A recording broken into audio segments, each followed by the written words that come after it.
Muito bem, irmãos, nós estamos iniciando hoje no nosso culto da noite uma pequena série que nós pretendemos levar adiante até o final do mês de outubro, para ser mais preciso, no domingo, dia 29. São 5 domingos, onde nós vamos falar aqui à noite a respeito das 5 solas, que são 5 artigos de fé que têm norteado a teologia protestante reformada ao longo dos séculos, desde o século XVI, já se vão 506 anos, não é? Dia 31 de outubro não é Halloween, é aniversário da Reforma Protestante, ok? Então, nós estamos, mais uma vez, separando esse mês de outubro para celebrar aquilo que Deus fez através da vida dos reformadores. Nós estamos celebrando, efetivamente, nem a reforma e nem os reformadores, mas ao Senhor pelo que Ele fez através da vida deles, das vidas deles, né, que foram homens dedicados, fiéis, comprometidos com a causa do Evangelho. Então, nós estamos aqui para esse fim, que o Senhor nos ajude e nos dê graça. Nesses últimos anos, nós temos lidado com o desafio de crer e entender a nossa fé pela ótica da união de 2 tradições, que são aparentemente inconciliáveis, a tradição reformada e a pentecostal. Para muitas pessoas, esse tipo de assunto não é relevante, nem merece ser debatido, porque muita gente acha que teologia é coisa para os acadêmicos. Só que, como nós temos dito aqui muitas vezes, em muitas ocasiões, todo mundo é teólogo, todo mundo faz teologia. Qualquer pessoa que tenha uma Bíblia, que leia o texto bíblico e interprete, ainda que seja para si mesmo, o que aquilo significa, está fazendo teologia. A questão é saber se a nossa teologia é boa ou má, se ela é correta ou não, à luz das Escrituras. Então, não tem como fugir disso, não é? E, além de tudo, se existe algo que Jesus nos ensina com muita clareza nos Evangelhos, é o dever, a obrigação que nós temos de distinguir o que é válido e o que não é no tocante à verdadeira fé que nós devemos professar. Ou seja, acima de tudo, precisamos saber quem somos e no que nós cremos. Isso é o que se espera de um cristão. O apóstolo Pedro vai dizer ali, no capítulo 3 da sua primeira epístola, que nós devemos estar prontos a dar a quem nos pedir a razão da nossa fé. Ou seja, nós precisamos saber dizer no que cremos e por que cremos no que cremos, né? E, nesse sentido, nós não poderemos sequer afirmar a nossa identidade pentecostal ou reformada, ou pentecostal reformada, sem primeiro reafirmar a nossa identidade protestante. Por isso, sempre que entramos no mês de outubro, a cada ano, né, que nós celebramos o aniversário da Reforma, então nós procuramos voltar um pouco à roda da história, para relembrar onde, afinal, está fundamentada a nossa fé, aquilo que cremos. Por que a nossa origem é protestante e não é católico-romana? Porque a ideia de um ecumenismo, que é sempre uma ideia revisitada pelas lideranças chamadas progressistas, né, dentro do universo evangélico mundial, por que essa ideia soa estranha a nós? Por que é que nós somos diferentes no sentido de uma união com outras religiões? O que é que nos difere e por que isso é tão importante e determinante à fé que nós professamos? Então, são coisas que nós vamos ver aqui nos próximos domingos, à luz do texto bíblico. Mas primeiro vamos pensar um pouquinho naquilo que nos difere, porque estabelecer as diferenças, especialmente as diferenças doutrinárias, é importante porque isso trata de questões que estão no cerne do Evangelho de Jesus. Dentro da tradição reformada, também como parte da nossa perspectiva pentecostal reformada, aquilo que nos distingue do cristianismo católico romano tem a ver com aquilo que chamamos de soteriologia, ou seja, a doutrina da salvação. Como é que Cristo salva? Esse é o ponto. Como Cristo salva? Isso pode ser compreendido quando nós estudamos sobre as 5 solas. Então, falar de ecumenismo e invocar o imperativo da unidade do Espírito Santo, como é um pretexto sempre usado, né, por tantos que dizem, não, o importante é nós termos a unidade do Espírito. Isso, irmãos, é ignorar que, quando nós fazemos isso, nós tentamos separar a Trindade, não é? Qualquer ação do Espírito Santo precisa estar alinhada com a vontade soberana das demais pessoas divinas, a saber, a vontade do Pai e do Filho. Isso é como, muitas vezes, os pentecostais mais radicais, né, querem isolar a pessoa do Espírito, dizendo que o Espírito Santo os inspira a fazer coisas que não estão de acordo com aquilo que o Pai ou o Filho estão ensinando nas Escrituras. Então, naquilo que a gente chama de economia divina, que é a forma e os meios pelos quais Deus ordena a salvação, o papel principal do Espírito é promover a unidade da igreja em torno da pessoa e da obra consumada de Jesus Cristo, nosso Senhor e Salvador, de acordo com o propósito soberano de Deus Pai, conforme é exposto no Evangelho da Graça. Então, qualquer proposta estranha a isso é um caminho para o erro e precisa sofrer uma crítica firme, não é? Sobretudo porque essa crítica não é uma crítica pela crítica em si, é uma avaliação do evento à luz das Escrituras, da Palavra de Deus. E a fundamentação de tudo isso é o que nós vamos procurar compreender nesses próximos domingos, a partir de hoje. Esse vai ser o nosso tema principal nos próximos 5 domingos, e é importante dizer que nós queremos falar sobre essas coisas sem resumir o que nós temos a dizer em uma exposição estéril, uma coisa teórica, técnica, ou simplesmente um acúmulo de informações, né, que são muitas vezes irrelevantes à nossa fé. Não é essa a nossa intenção. Nossa intenção é fazer desse momento um momento bastante prático e, sobretudo, baseado nas Escrituras, para que nós possamos entender, né, um pouco melhor o que tudo isso significa e como é importante para nós.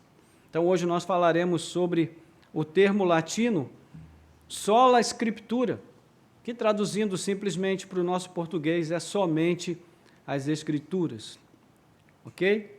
Somente as Escrituras. Para que a gente possa receber isso de uma forma apropriada, não é? Nós vamos basear a nossa reflexão no texto de uma das cartas de Paulo, e daqui a pouco nós vamos abrir no texto.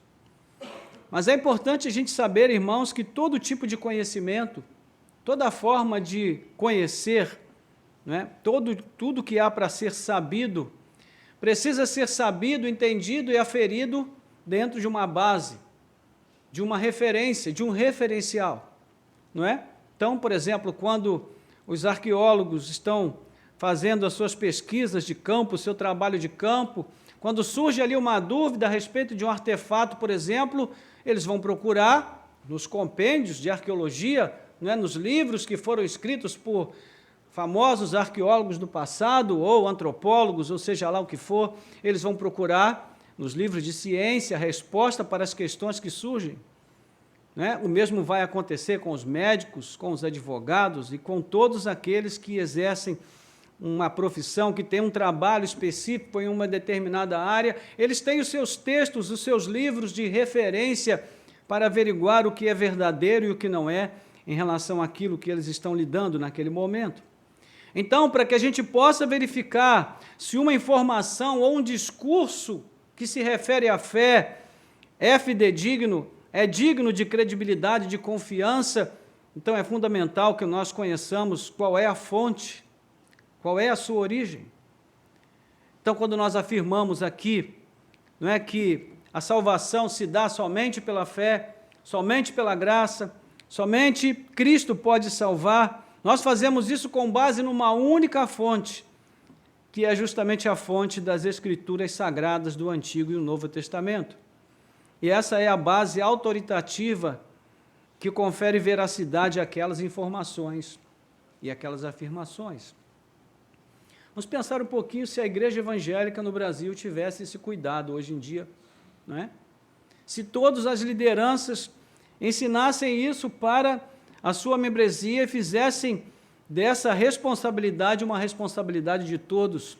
Quanto erro, quanto escândalo nós poderíamos evitar com esse cuidado simples de procurar olhar na Bíblia para ver se aquilo que está sendo dito, afirmado e ensinado é bíblico ou não é, é digno de confiança ou não, deve ser aceito ou não, Então, a autoridade das Escrituras constituiu, então, o cerne do desacordo teológico entre Lutero e Roma. A questão principal que foi estabelecida era justamente qual é a fonte de autoridade para dizer o que é verdade ou não acerca da fé e da prática cristãs. E nós procuramos olhar para o passado e vemos uma série de práticas ali que foram combatidas, e nós já sabemos disso por tudo que já falamos aqui sobre a reforma, os filmes que assistimos, a crença católica do purgatório, o poder sacramental do Papa, de condenar ou absolver uma alma. Com base nessas questões, Lutero e os reformadores, então, reafirmaram que tudo isso é erro, é engano, é um desvio da verdade, e mais, que a fé, somente a fé, a graça, somente Cristo, são as máximas da fé cristã reais, verdadeiras, que precisam ser consideradas, porque Roma não tinha nada a ver com essas verdades. Já havia se desviado do caminho em relação à autoridade da palavra de Deus. Então não podia afirmar essas verdades. E a resposta a todas as indagações que iam surgindo ali, no fato de a Igreja Católica atribuir autoridade canônica às fontes extrabíblicas, e a essas fontes nós chamamos tradição da Igreja, foram sendo aos poucos trazidas à luz, discutidas e elucidadas também com base na Escritura. Eles criam piamente na interpretação do magistério, que era constituído pelo Papa e bispos em comunhão com ele, o que eles decidissem que era verdade, independente do que a Bíblia dissesse. A cátedra papal, onde o Papa se assenta, o que ele diz ali seria uma verdade absoluta, independente do que as Escrituras digam, e todo esse edifício teológico que foi sendo construído ao longo dos anos, até o século XVI, muitas coisas importantes sobre os concílios que foram realizados, coisas que foram realmente importantes para a nossa fé, mas todas essas fontes acabaram sendo consideradas em pé de igualdade com as Escrituras em termos de autoridade. E esse foi o ponto. Então, qualquer afirmação com base nessas fontes deveria ser acolhida e obedecida sob o mesmo peso canônico da própria Bíblia. E se alguém discordasse, poderia ser, inclusive, amaldiçoado, excomungado. Então, Lutero e os reformadores rejeitaram com veemência a autoridade final sobre qualquer questão de fé que não viesse da própria Bíblia e somente dela. Declaravam que somente as Escrituras são absoluta autoridade final na formação de um dogma cristão e na distinção do que é verdade e engano no tocante à salvação. Esse princípio ficou conhecido, então, como sola Scriptura. A Bíblia é a autoridade máxima e final da fé e prática dos crentes. Qualquer outra fonte está sujeita ao juízo da Bíblia e é passível de questionamento. Só a Bíblia é infalível, inerrante, só ela é a palavra de Deus inspirada em sua forma original, com 66 livros, sem acréscimo de textos apócrifos. Os reformadores ainda foram além e afirmaram que todo cristão precisa ter acesso à Bíblia de modo que possa compreendê-la. Deram seu sangue, literalmente, muitos deles, para que nós pudéssemos ter hoje a Bíblia em nossa língua, em diversas formas e versões diferentes. Não é? Com isso, eles queriam dizer que todo cristão deveria estudar a Bíblia.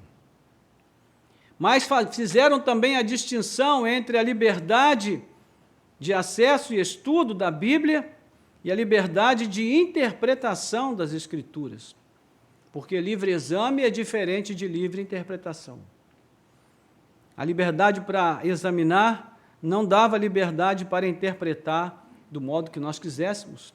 Então, eles defendiam a necessidade do preparo teológico para a correta compreensão da Bíblia. E aí hoje, quando a gente escuta alguém dizer, mas teologia afasta as pessoas de Deus, esfria a fé, a gente fica pensando, meu Deus do céu, esse povo não lê a história, não lê, não conhece, não procura saber o que nós já passamos lá no passado, estão prontos para serem enganados de novo. E por isso tanta gente é enganada, porque as pessoas têm preguiça, irmãos, de estudarem a história da igreja, de lerem a sua Bíblia, de aprenderem no próprio texto bíblico, não é?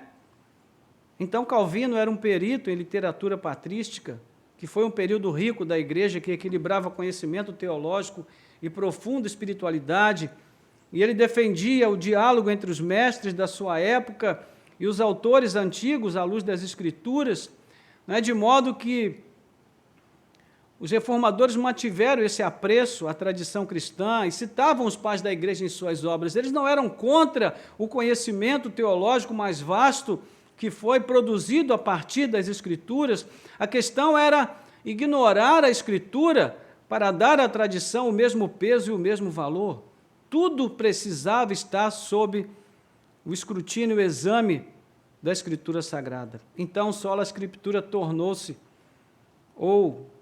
não um novo padrão, mas um renovado padrão de avaliação da verdade. E impulsionou a disciplina de estudos bíblicos, inclusive o retorno às línguas originais da Bíblia. Novas traduções e versões do texto bíblico foram criadas, em princípio para o alemão e o inglês, e depois para outras línguas. Tudo, então, se tornou passível de crítica e revisão, e isso simplesmente sacudiu o edifício teológico doutrinário católico romano. Foi o que levou a Igreja Católica a propor depois a Contra-Reforma, mas isso já é uma outra história. Então, a Igreja Protestante nasceu nessa cultura que valorizava a boa formação teológica da sua membresia e o firme compromisso com a verdade revelada na Bíblia. Não é? E já terminando aqui essa introdução, foi daí que surgiram as confissões de fé, os catecismos protestantes que visavam tornar público e de fácil acesso até mesmo às crianças as definições de fé que nos definem como protestantes, como reformados ou como, enfim, você quiser chamar, mas tudo isso servia para preparar os fiéis desde a infância por meio do estudo das Escrituras. Então, eis aí o que nos difere do catolicismo. Veja como a união irrestrita entre protestantes e católicos se torna insustentável. Isso não quer dizer que não possamos ou não devamos ter convívio com católicos, absolutamente não é isso. Na verdade, como verdadeiros cristãos, nós podemos e devemos dialogar e procurar convívio pacífico e gentil e respeitoso com qualquer pessoa que seja adepta de qualquer expressão de fé diferente da nossa. O que não podemos fazer é professar uma fé comum, com alguém que admita existir outra fonte de autoridade, outro fundamento fidedigno além da própria palavra de Deus. Ok? Muito bem. Então, com base nessa introdução, nós vamos agora ao nosso texto, 2 Timóteo, capítulo 3. Nós vamos ler o texto e depois vamos orar.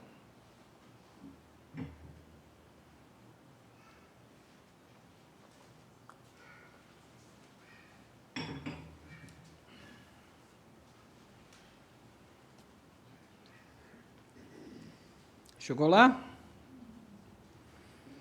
Nós vamos ler do versículo 10 até o 17.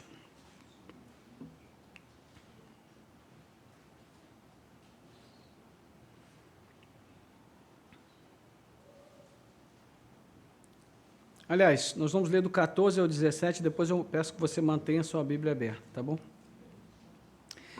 Diz assim: quanto a você, permaneça naquilo que aprendeu e em que acredita firmemente, sabendo de quem você o aprendeu, e que desde a infância você conhece as sagradas letras, que podem torná-lo sábio para a salvação pela fé em Cristo Jesus.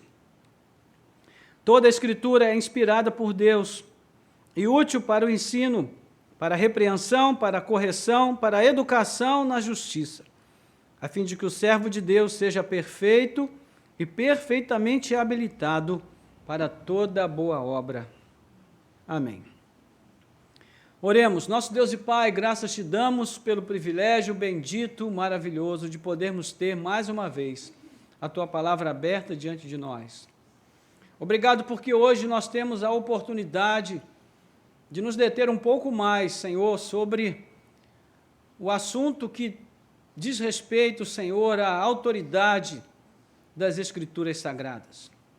A única verdade definitiva e inquestionável para nós, sobre a qual nós construímos a nossa fé, a nossa esperança, a nossa confiança em Ti, a nossa certeza da vida eterna.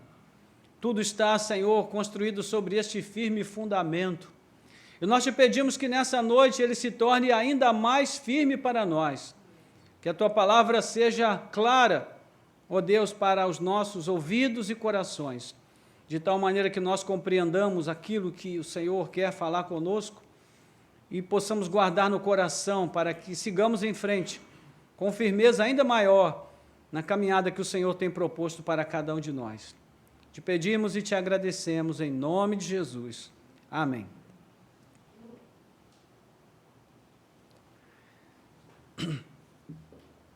Bem, só para ambientar aqui o nosso texto, a segunda carta de Paulo a Timóteo foi escrita com o fim de fortalecer na fé aquele jovem pastor da cidade de Éfeso. Houve um tempo em que Paulo e Timóteo estiveram juntos, trabalhando na cidade de Éfeso, mas Paulo teve que deixar o jovem Timóteo encarregado daquela igreja enquanto ele partia para responder outras necessidades na Macedônia. Depois você pode conferir isso, capítulo 1, versículos 1 a 3. E ao partir, Paulo pediu a Timóteo que permanecesse ali com o fim de combater as falsas doutrinas que já estavam proliferando na cidade de Éfeso e na igreja. Mas essa partida levou Timóteo às lágrimas. Aqui na segunda carta, dos versos 1 ao 4, Paulo está dizendo a Timóteo que se lembra das suas lágrimas. Talvez ele tenha se sentido até abatido com a partida de Paulo, afinal, ele era jovem, e além daquela separação, a missão a qual ele tinha sido encarregado não era pequena. Como enfrentar os falsos mestres? Como enfrentar esse desafio sem o suporte do seu pai na fé? Então, a segunda carta tem o objetivo de dar a ele um pouco desse suporte. Ela contém exortações e instruções sobre como Timóteo iria agir e reagir para, em primeiro lugar, se manter firme e, em segundo lugar, manter a igreja firme na fé genuína, na sã doutrina. E isso é importante, não é? Muitas vezes nós estamos tão preocupados em fortalecer e firmar outras pessoas que nós nos esquecemos de fortalecer e firmar a nós mesmos. Então, primeiro nós precisamos nos fortalecer em Cristo, para depois nós podermos fortalecer os outros, não é? E para esse fim, Paulo usa uma linguagem muito forte, cheia de emoção, né? Ele afirma que se lembra das lágrimas de Timóteo e está ansioso por vê-lo, a fim de que ambos tenham alegria transbordante. Capítulo 1, versículo 4. Mas naquele momento Paulo estava preso e estava impedido de realizar esse propósito, mas ele estava livre para escrever. Então, por carta, ele quer encorajar o seu filho na fé, o jovem Timóteo. E ele começa com algumas advertências. Primeiro ele diz: Timóteo, reavive o dom de Deus que foi dado a você pela imposição das minhas mãos. Capítulo 1, versículo 6. Depois ele diz para Timóteo não se deixar vencer pela covardia, mas ter coragem. Versículo 7. Também diz a ele para não se envergonhar do testemunho de Cristo e nem do próprio Paulo, que agora está preso, mas ele não se julga um prisioneiro de Roma, e sim um prisioneiro de Cristo.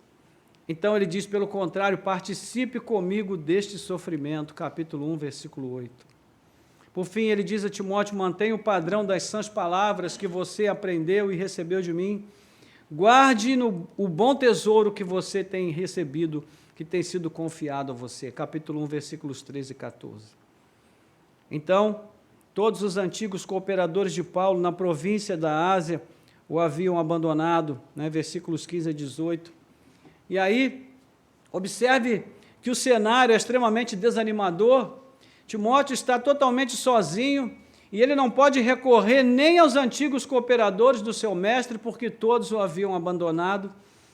Paulo sabe disso, então ele procura fortalecer o seu filho na fé por meio de uma exortação firme. Lá no capítulo 2, versículo 1, ele diz: fortifique-se na graça que há em Cristo Jesus. No verso 2, ele diz: transmita o que ouviu de mim a outros.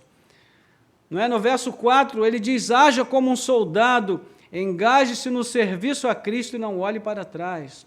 Aliás, ele usa 3 imagens aqui para encorajar Timóteo nesse sentido: a imagem do soldado, a imagem do atleta e a imagem do agricultor.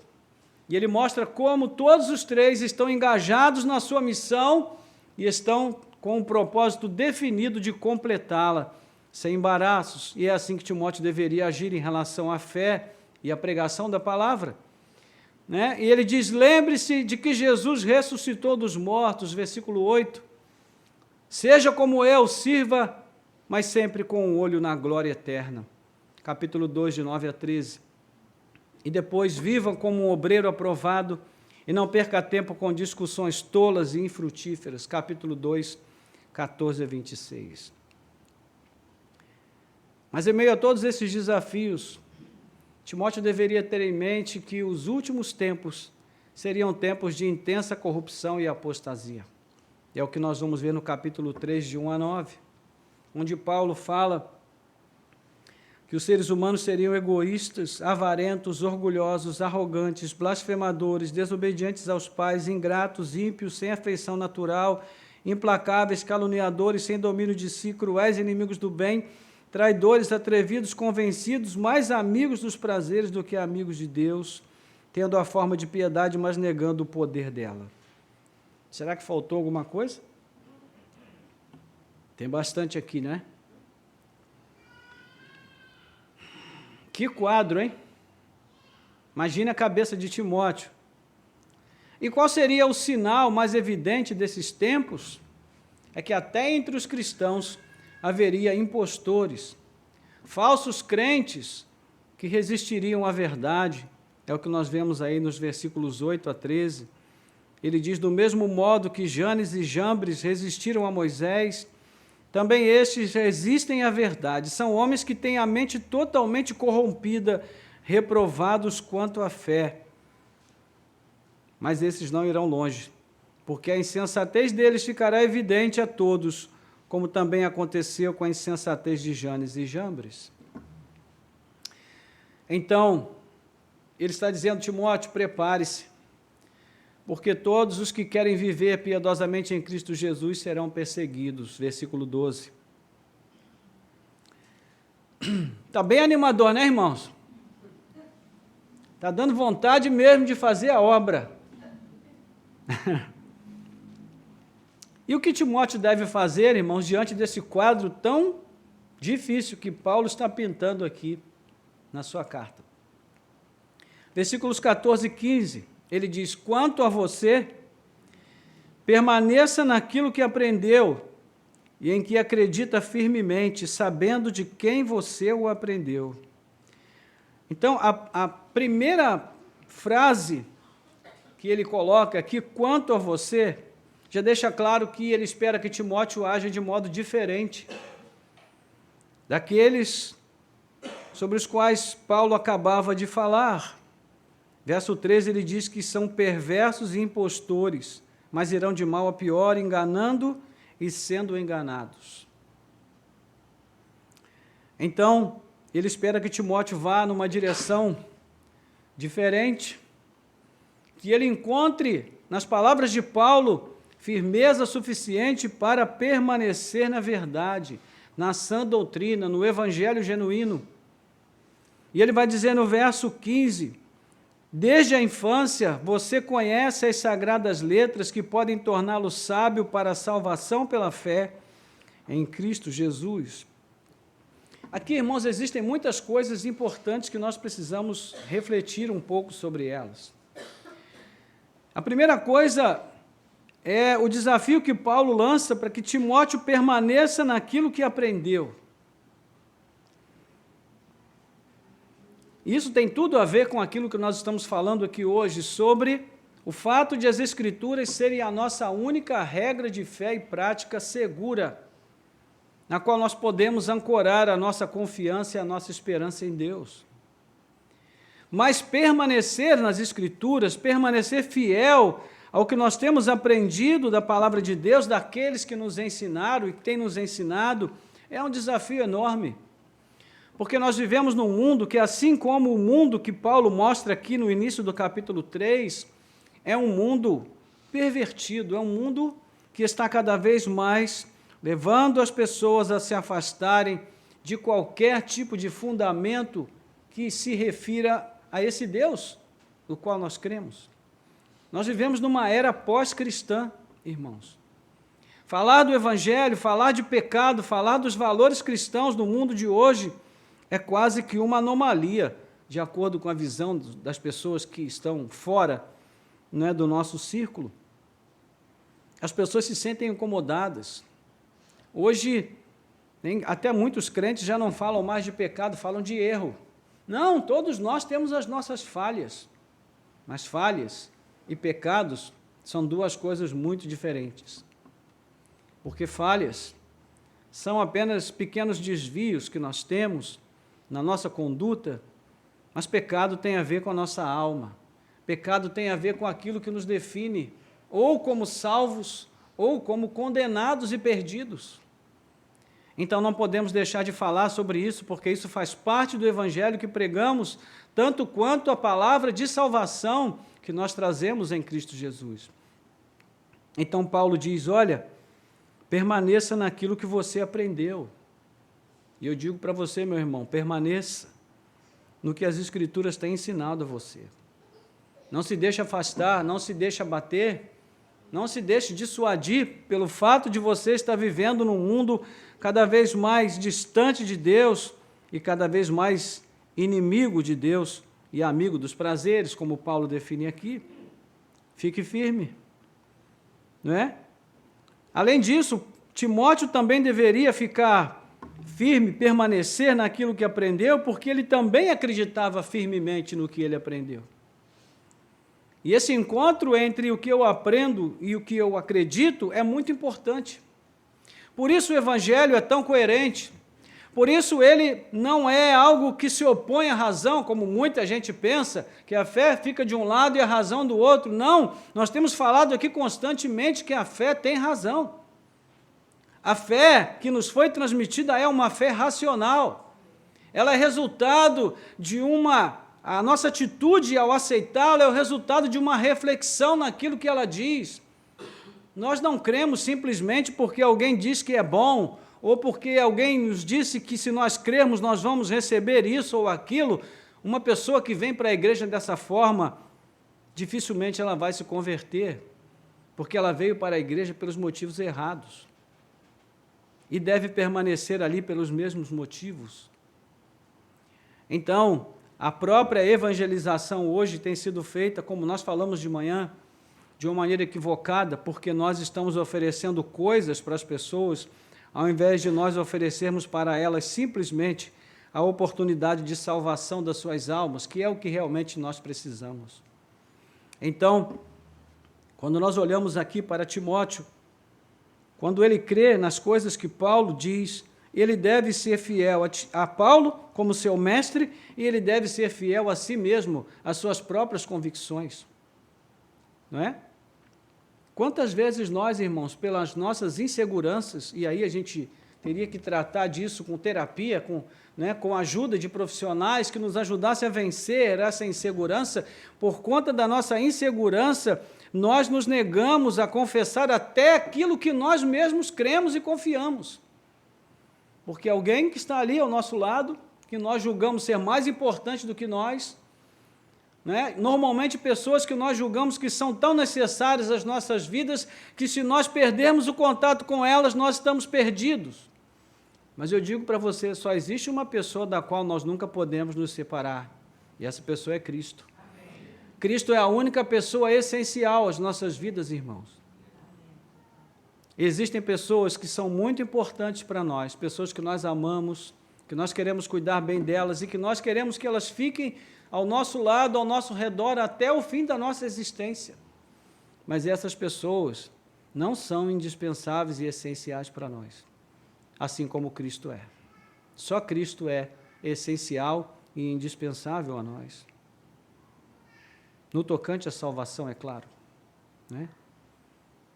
Quantas pessoas nos fazem tão bem ao longo da vida, amizades que são tão boas e fazem a gente se sentir melhor só porque aquele amigo chega, porque a gente tem um momento de encontro com ele. Essas amizades que fazem bem à nossa alma são maravilhosas e devem ser conservadas, mas até essas amizades podem acabar um dia. Mas a nossa ligação com Cristo, ela nunca se acabará, porque Cristo disse que estaria conosco todos os dias, até a consumação dos séculos. Será que algum amigo pode dizer isso para nós? Eis que estou contigo todos os dias, até a consumação dos séculos, até você pisar no meu calo, né? Porque todos nós temos os nossos limites.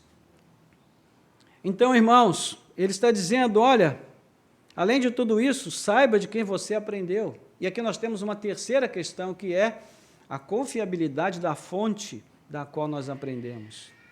Isso também é importante. Meus irmãos, a internet hoje tem de tudo que você possa imaginar, não é?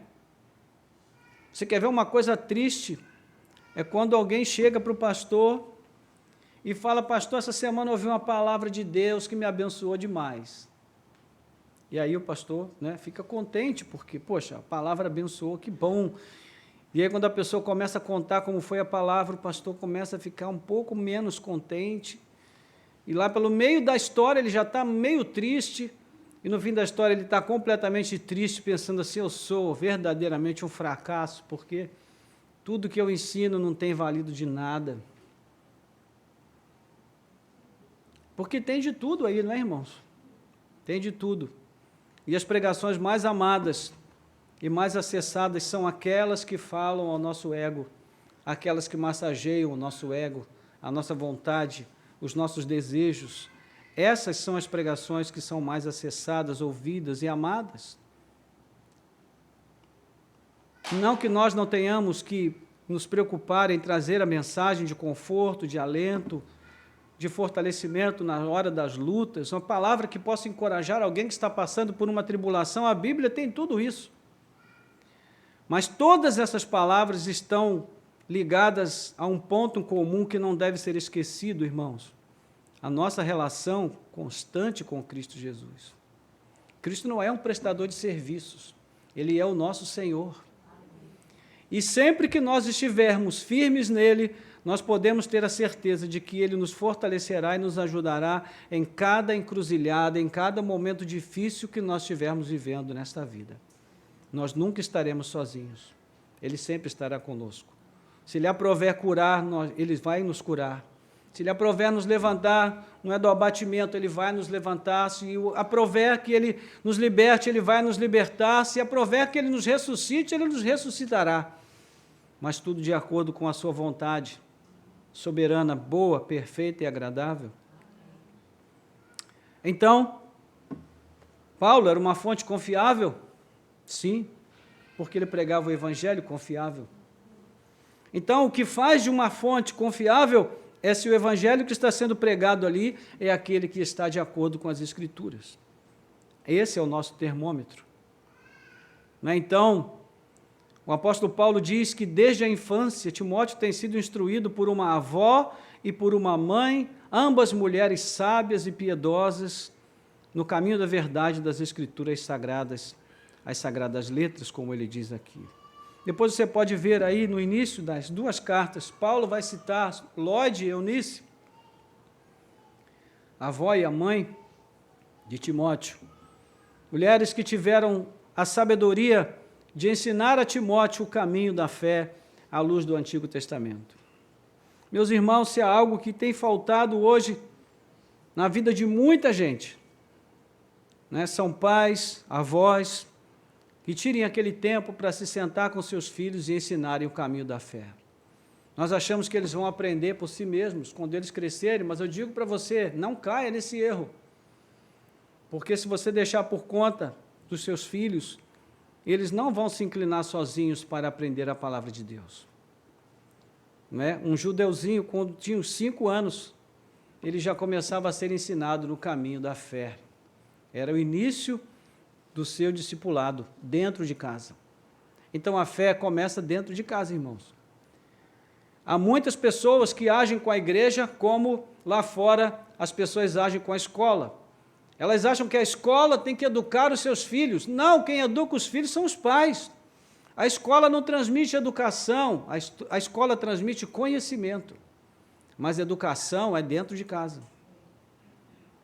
E quando nossos filhos vão para a igreja, o princípio também vale na igreja. Não é? A educação cristã, essencial, a devoção, a prática da piedade, isso é ensinado dentro de casa.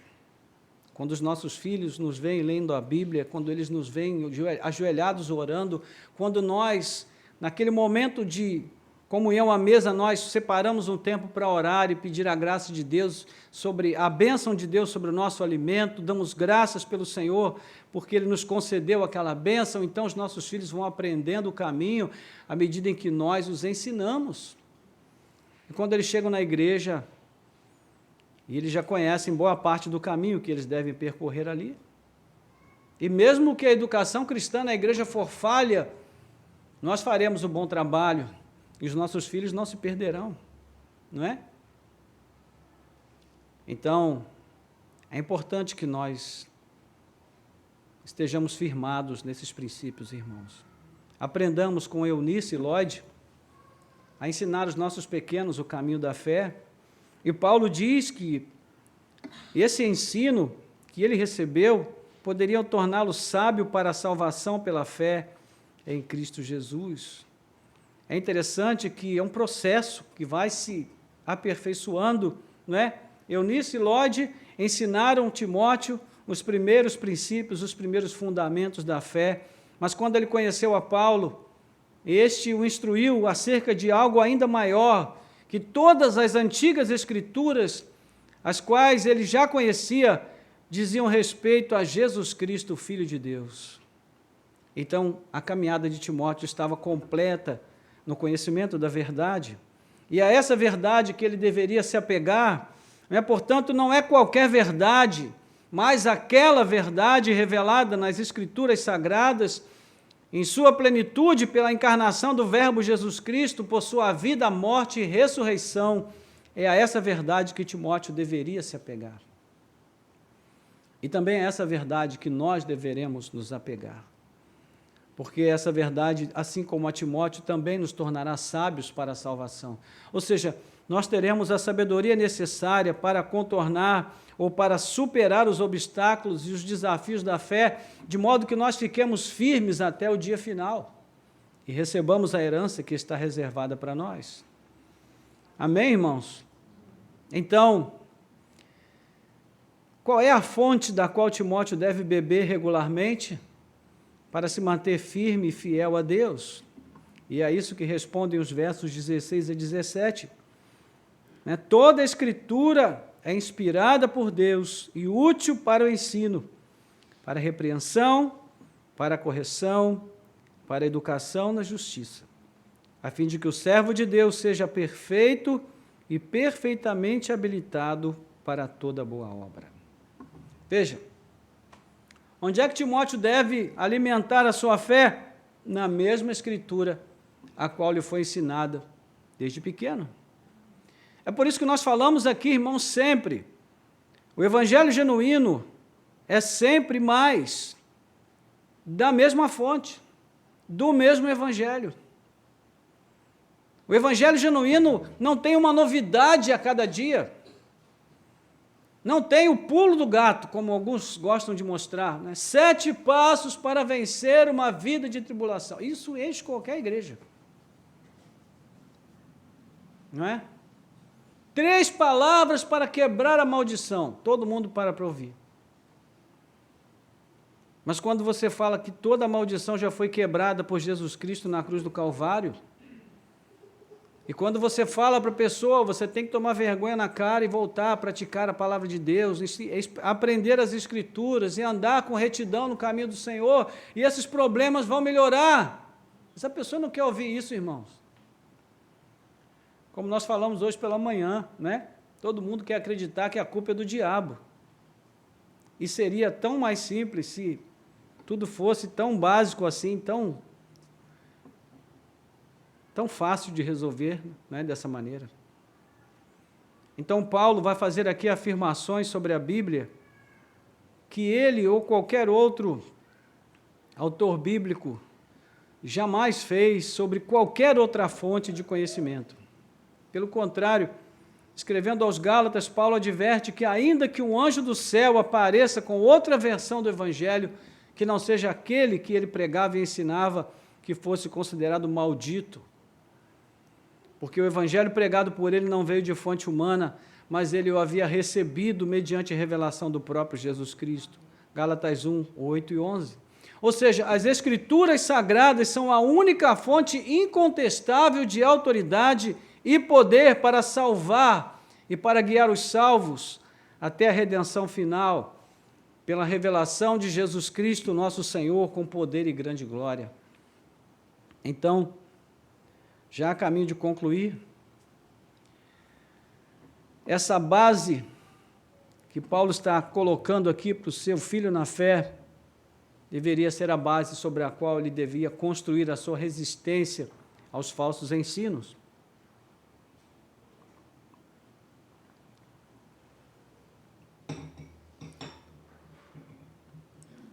Mas eu gostaria ainda de pensar com você em 3 afirmações específicas que ele faz aqui, Paulo, nos versos 16 e 17.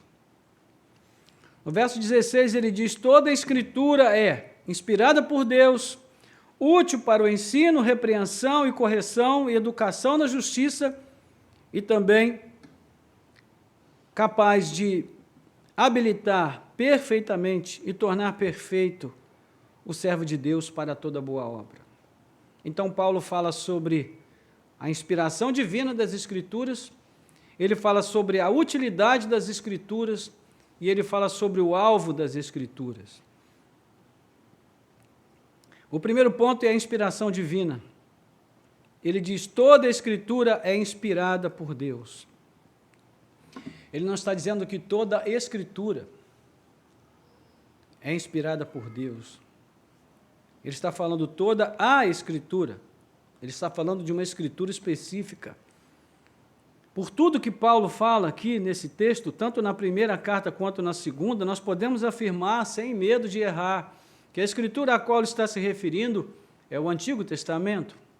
A única Bíblia que eles tinham naquele momento, para a qual eles olhavam e na qual eles viam a revelação clara de Jesus Cristo, depois que Cristo abriu os olhos de todos eles, que estavam fechados para compreender as Escrituras.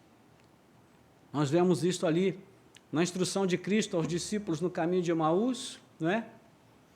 Nós vemos isso depois da sua ressurreição, quando os discípulos começam finalmente a enxergar tudo o que ele havia ensinado, e depois com Paulo no caminho de Damasco, quando ele tira também a cegueira espiritual de Paulo, através da cura física, como uma metáfora da sua cura, da cura da sua visão espiritual. Então, irmãos, essa afirmação deve estar bem junto do nosso coração, porque jamais devemos duvidar da inspiração divina da palavra de Deus. É isso que torna a Bíblia um livro inigualável, um texto incomparável, o único digno de toda aceitação e submissão, porque é inspirada por Deus, e isso faz dela um texto especial. Não é o livro em si, mas a palavra que está sendo transmitida através do livro. A palavra viva de Deus que está presente nas Sagradas Escrituras. Então, toda a Escritura é inspirada por Deus. Pedro vai também colaborar, com Paulo nesse sentido, também reafirmando aquilo que Paulo está dizendo aqui. Se você quiser olhar, 2 Pedro capítulo 1, versículo 16 a 21, também é muito especial o que Pedro vai dizer aqui.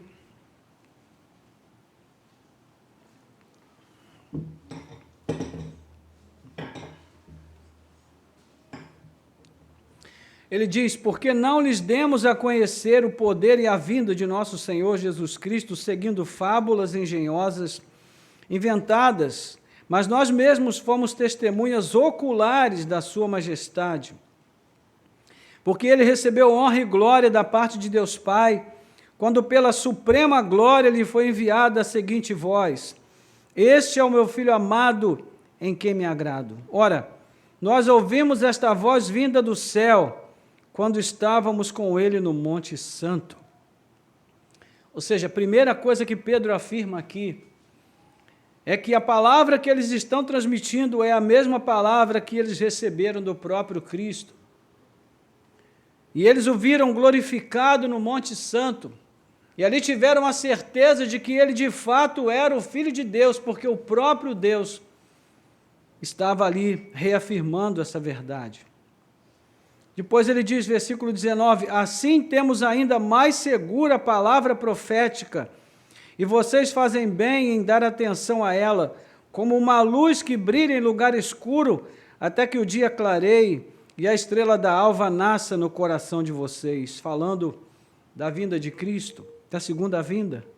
Primeiramente, porém, saibam que nenhuma profecia da Escritura provém de interpretação pessoal, porque nunca jamais qualquer profecia foi dada por vontade humana. Entretanto, homens falaram da parte de Deus, movidos pelo Espírito Santo. Amém. Ou seja, a Bíblia é palavra inspirada de Deus. O Espírito Santo trouxe a inspiração para cada autor das Escrituras Sagradas. E o mais impressionante é a harmonia que existe no texto bíblico. Sendo ele escrito há tantos anos, em tantos tempos diferentes, durante tantos anos, tantos séculos se passaram, os autores diferentes, em contextos diferentes, em culturas diferentes, pessoas dos mais diferentes tipos de ocupação, temperamento, mas nós encontramos esta unidade, esta harmonia no texto bíblico como um testemunho vivo da sua veracidade, da sua confiabilidade. De Gênesis a Apocalipse, a Bíblia tem uma mensagem comum, que nós vamos ver perpassar todos os textos, todos os livros, e que vão nos levar ao desfecho no Evangelho e depois nos textos que nos mostram como será a segunda vinda de nosso Senhor Jesus Cristo. Então, meus irmãos, toda a Escritura é inspirada por Deus. Cada um dos livros da Bíblia, os 66 que nós temos aqui, nessa nossa versão confiável, cada um deles foi inspirado por Deus. Deus soprou na mente, no coração desses escritores. Veja, isso não foi uma psicografia, não, foi inspiração. Esses homens escreveram com plena liberdade da sua consciência, mas, ao mesmo tempo, eles estavam condicionados a registrar aquilo que Deus autorizou e determinou que fosse registrado. Então, não eram marionetes, eram instrumentos vivos nas mãos de Deus. Amém? Depois, Paulo também fala da utilidade das Escrituras. Ele diz que as Escrituras são úteis para o ensino, para a repreensão, para a correção e para a educação na justiça. 4 coisas. Primeiro, a educação, o ensino. A palavra de Deus precisa ser ensinada tal qual ela é. Sem acréscimos, sem decréscimos, ou seja, sem acrescentar e sem retirar. Essa é a primeira recomendação do Senhor ao povo quando entram na terra prometida. No capítulo 4, versículo 12, o Senhor diz: vocês não vão tirar nada dessa palavra e nem acrescentar. Vocês vão ensinar aquilo que está aqui. Em Apocalipse, no final, nós vamos encontrar uma advertência severa, dizendo: todos os flagelos desse livro serão acrescentados sobre aquele que retirar ou acrescentar qualquer palavra a esse texto. Ou seja, nós devemos ensinar o que está na palavra de Deus. É isso que Paulo está dizendo para Timóteo.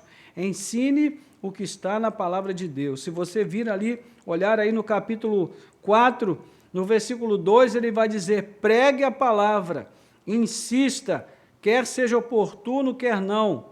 Ou seja, o dever de Timóteo era ensinar a palavra, assim como era o seu dever se firmar na palavra. A segunda coisa importante aqui é que a Escritura também é útil para a repreensão, ou seja, se a palavra de Deus é o nosso referencial para o ensino, ela também é a nossa referência para a repreensão. Se alguém está se afastando do caminho, e aqui o alvo são os falsos mestres e os membros da igreja de Éfeso, então devem ser repreendidos à luz da palavra. A palavra é a nossa regra e é com ela que nós vamos repreender para encaminhar novamente aquele que se perdeu no caminho. Também a palavra é útil para a correção. E essa correção aqui, ela não tem tanto sentido de corrigir os erros cometidos em relação à palavra de Deus, mas no sentido ético, né? Na prática, na ética cristã, o comportamento, o procedimento, as ações, as reações, enfim, todas essas questões pertinentes à retidão da vida na fé. E, por fim, a Escritura é útil para a educação na justiça. A Bíblia Sagrada, meus irmãos, acima de tudo, é um texto que mostra, que revela a justiça de Deus. O apóstolo Paulo, ele usa muito esse termo justiça, especialmente na carta aos Romanos e aos Gálatas, para mostrar que Cristo é a justiça de Deus revelada ao mundo, que Cristo foi feito justiça de Deus para nós. De que maneira? É Ele que nos justifica. Nós não nos justificamos, não podemos nos auto-justificar com boas obras, ou seja lá com o que for que nós fizermos. Só Cristo pode nos tornar justos, nos declarar justos diante do Pai. Então, a nossa justiça é Cristo. E a educação na justiça tem justamente esse sentido, a educação na fé salvadora que Cristo Jesus nos concede, no poder para salvar revelado na sua cruz, em tudo aquilo que a palavra de Deus revela, tanto para a promessa quanto para a revelação dessa justiça na plenitude dos tempos. Então, por fim, Paulo mostra qual é o alvo das Escrituras. Ele diz: a fim de que, bem claro aqui que há um alvo, uma meta, um objetivo, o servo de Deus seja perfeito e perfeitamente habilitado para toda boa obra. Ou seja, existe uma meta aqui estabelecida. A meta é transformar o servo de Deus em perfeito e perfeitamente habilitado para toda boa obra. Então, 2 palavras só de cuidado na interpretação dessa parte e nós vamos encerrar.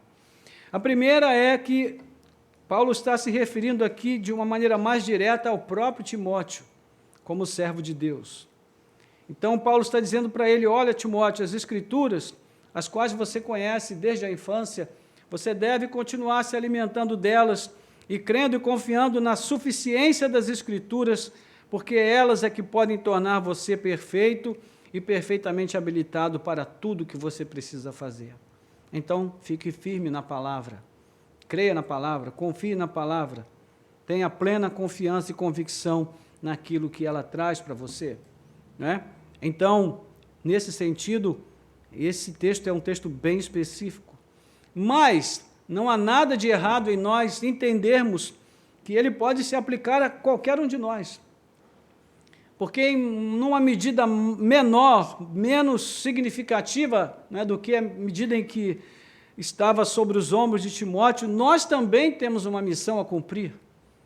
Nós também somos servos de Deus. Você é um servo de Deus no seu lar, na sua casa, com a sua família, no trabalho onde você milita, você é um servo de Deus. Se não é, deveria ser. Você é chamado a servir a Deus ali, a desempenhar um papel, uma missão, não é, de levar o Evangelho, de pregar a palavra de Deus, e são as Escrituras que vão habilitar você a fazer isso.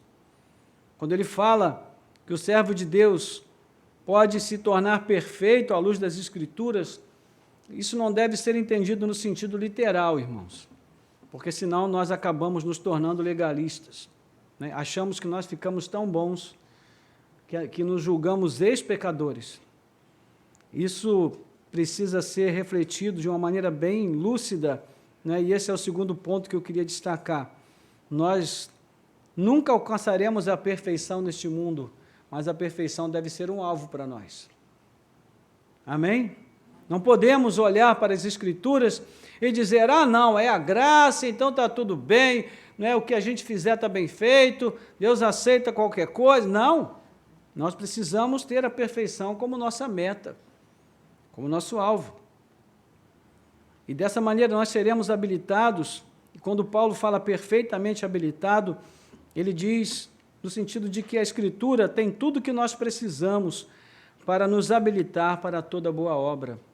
É como Pedro também vai dizer na segunda carta, no capítulo 1, versículo 3, quando ele diz que Deus nos concedeu tudo o que é necessário, todas as coisas que nós precisamos para vivermos uma vida de retidão e santidade na sua presença, reproduzindo aquilo que ele tem semeado em nós por meio da presença do Espírito em nossos corações. Então, tudo isso aqui está relacionado à questão da autoridade final das Escrituras sobre qualquer assunto, qualquer tema referente à fé, à prática da fé. Então, quando os reformados arriscaram a própria vida para defender a exclusividade das Escrituras Sagradas como a única fonte autoritativa, inerrante, infalível da verdade, eles não inventaram nada de si mesmos. O que eles estavam fazendo era agir de acordo com as suas consciências, com base naquilo que eles conheciam e que a própria Bíblia dizia de si mesma.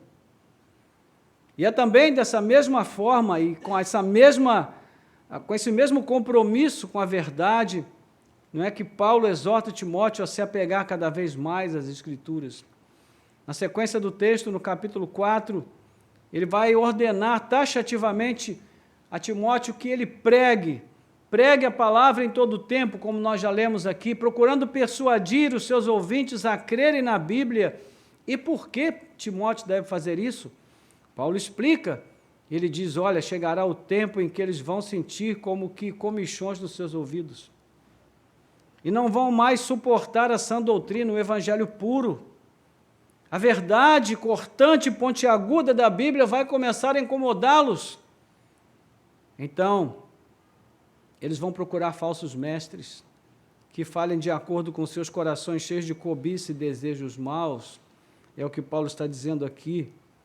No versículo 4, eles se recusarão a dar ouvidos à verdade, entregando-se às fábulas. Mas você seja sóbrio. Se você faça um exercício, quando você tiver um tempo, pegue as duas cartas de Paulo a Timóteo e procure as locuções adversativas aqui no texto. Ele usa muitas locuções adversativas. Tu, porém, mas tu, quanto a você. Ou seja, ele quer mostrar que, embora a igreja esteja sendo invadida ou assediada pelos falsos mestres, Timóteo precisa tomar cuidado para que ele mesmo não se perca em relação a isso. E eu digo para você, meu irmão, minha irmã, embora o mundo ao nosso redor esteja se perdendo, esteja se desfazendo, esteja desmoronando moralmente, né, de maneira específica, né, moralmente falando, ainda assim nós devemos entender que quanto a nós o Senhor diz, tu, porém, permaneça firme. Mas você, seja sóbrio em todas as coisas, suporte as aflições, faça o trabalho de um evangelista, cumpra plenamente o seu ministério. De novo, ele está falando aqui para um obreiro numa condição específica, num tempo específico, mas nada impede que nós tomemos também para nós essas verdades, porque todos nós somos missionários e evangelistas, ou pelo menos deveríamos ser. Então, irmãos, Timóteo deveria confrontar os falsos mestres com a palavra genuína de Deus. A missão de Timóteo, diante de tudo isso, era de permanecer naquilo que aprendeu, se manter sóbrio e comprometido com a verdade e anunciar essa única verdade revelada nas Escrituras do Antigo e Novo Testamento. Somente ali se pode encontrar a fonte da verdadeira fé. Somente a Escritura. Amém? Bom, a título de aplicação, eu gostaria de voltar um pouquinho aqui a esses 3 pontos: a inspiração, a utilidade e o alvo. E aqui nós vamos orar.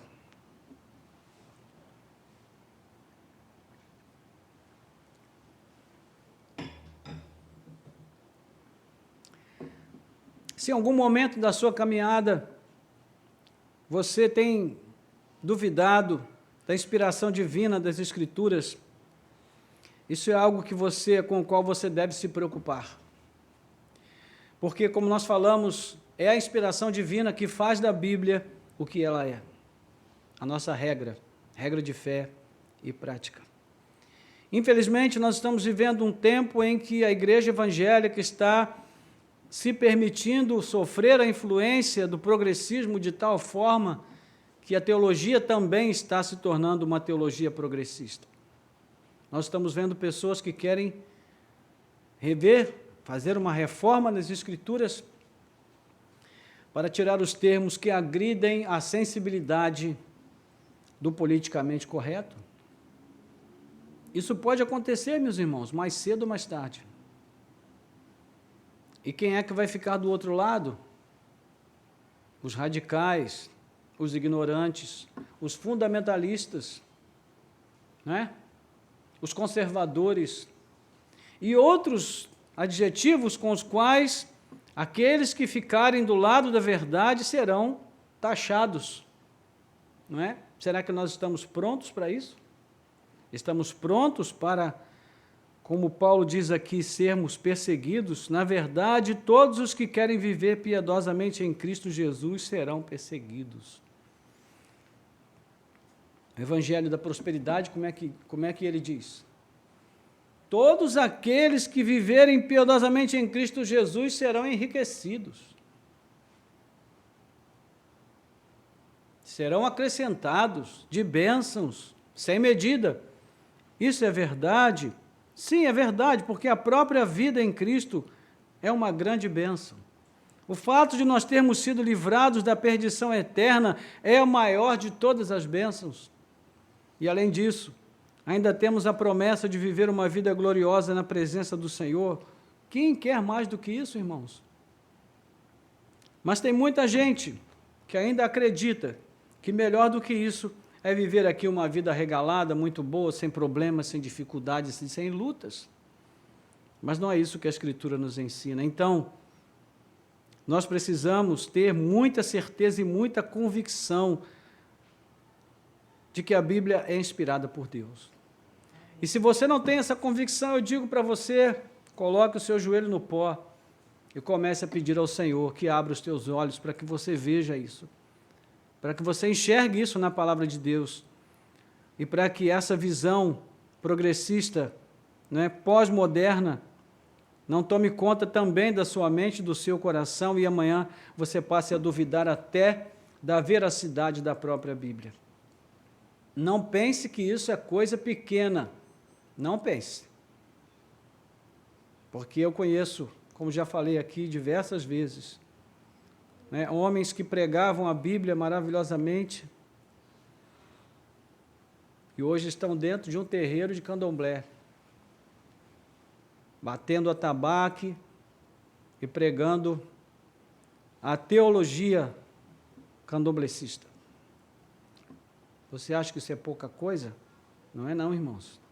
Nós precisamos vigiar, porque o leão está aí, ao derredor, rugindo, esperando aquele que se tornar frágil e suscetível aos seus ataques. Temos que ficar firmes, crendo na inspiração divina das Escrituras e tendo na Bíblia a nossa única regra de fé e prática, a única verdade inegociável para nós. Outra coisa importante é entendermos que, como as Escrituras têm tamanha utilidade, como nós vimos aqui, nós precisamos fazer uso daquilo que a Bíblia nos dá condições de fazer, precisamos ensiná-la com propriedade. E para isso precisamos ler, aprender, estudar as Escrituras, procurar bons livros que possam nos ensinar, nos matricular nos cursos que a gente tem aqui na igreja, enfim, procurar meios para crescer no conhecimento, de modo que nós possamos ensinar com propriedade, ensinar o que a Bíblia diz e somente isso. Que nós tenhamos a capacidade de repreender em amor, de forma mansa, educada, gentil, mas com firmeza, aqueles que nós vemos que no caminho estão se afastando da verdade, levá-los de volta. Corrigir, quem sabe, os nossos filhos, nos erros que muitas vezes cometem por conta da sua juventude, da sua inexperiência, da sua infantilidade, se for o caso, mas corrigir pela palavra de Deus, não é? E, sobretudo, procurar educá-los no caminho da justiça. Isso aqui, irmãos, é algo que todos nós podemos fazer. Mas, para fazer isso, nós precisamos ter um conhecimento adequado das Escrituras Sagradas. Precisamos fazer do estudo bíblico algo constante, sistemático nas nossas vidas, não alguma coisa eventual. No dia da Bíblia nós vamos ter um tempo de estudo. Não, tem que ser algo constante para nós. E, por fim, nós também precisamos buscar, ter como nossa meta, como nosso alvo, isso que é o alvo das Escrituras, que é o quê? Nos tornar servos de Deus, nos aperfeiçoar a cada dia mais, limpar o nosso coração, aprimorar a nossa fé, nos aprumar na presença de Deus e nos dar os recursos necessários para que nós possamos fazer toda a boa obra que nos é dada a fazer, no poder, na graça de Deus e no conhecimento da sua palavra. Então, que o Senhor possa aplicar essa palavra aos nossos corações, que nós possamos nos submeter a ela, aprender com ela e crescer com ela. Amém? Vamos orar? Curva a sua cabeça. Nosso Deus e Pai, graças te damos pela oportunidade preciosa que tivemos de estar na Tua presença mais uma vez para receber a instrução e o ensino da Tua palavra. Obrigado, Senhor, pelas vidas dos reformadores. Muitos deles, Senhor, morreram martirizados sem ver completar a obra que o Senhor estava começando através das vidas deles. Nós te agradecemos por estes homens e também por aqueles que deram seguimento, arriscando as suas vidas, para que hoje nós pudéssemos ter o entendimento necessário acerca do peso de autoridade que as Sagradas Escrituras têm sobre as nossas vidas. Obrigado, Senhor. Mas, acima de tudo, nós te louvamos por Cristo Jesus, nosso Senhor, porque Ele é o Verbo vivo que veio ao mundo, a palavra encarnada que trouxe, Senhor, luz e esclarecimento para tudo aquilo que as Escrituras antigas diziam, ó Deus, e que ficaram, sim, com um conhecimento parcialmente revelado, até que na plenitude dos tempos o Senhor enviasse o Teu Filho ao mundo. Ele trouxe luz e clareza e entendimento perfeito para tudo aquilo que a palavra do Senhor traz aos nossos corações.